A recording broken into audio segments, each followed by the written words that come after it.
Mohammed Ben Salman, prince héritier, est le nouvel homme fort du royaume d'Arabie Saoudite.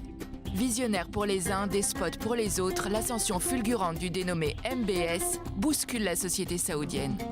Propulsé le 21 juin dernier par son père, le roi Salman, pour lui succéder, MBS bouleverse les codes de son pays.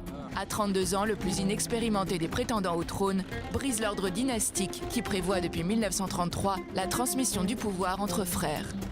À la tête des principaux leviers du gouvernement, ministre de la Défense et président du Conseil économique, le jeune prince héritier lance le royaume dans une série de réformes chocs. Après l'autorisation de conduire accordée aux femmes, MBS affirme vouloir en finir avec l'extrémisme religieux. Nous ne ferons que retourner à un islam modéré, tolérant et ouvert sur le monde et sur toutes les autres religions. 70% des Saoudiens ont moins de 30 ans et honnêtement, nous ne gaspillerons pas 30 autres années avant de traiter avec les idées extrémistes. Nous allons les détruire aujourd'hui et immédiatement. Une annonce qui, dans le bastion de l'islam rigoriste, secoue les milieux conservateurs. En quête de légitimité sur les scènes intérieures et internationales, MBS cherche à consolider son pouvoir.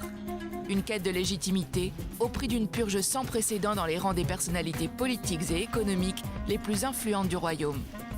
Objectif affiché, assainir un régime miné par la corruption. L'impétueux héritier réorganise à grands coups la société saoudienne autour des principes d'ouverture et de modernité.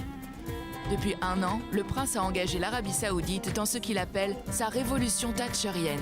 Son ambition, avec la baisse des cours du pétrole, sortir la pétromonarchie de l'économie rentière. Nous avons tous une dépendance maladive vis-à-vis du pétrole en Arabie Saoudite, ce qui est dangereux. Cela a entravé le développement de plusieurs secteurs ces dernières années.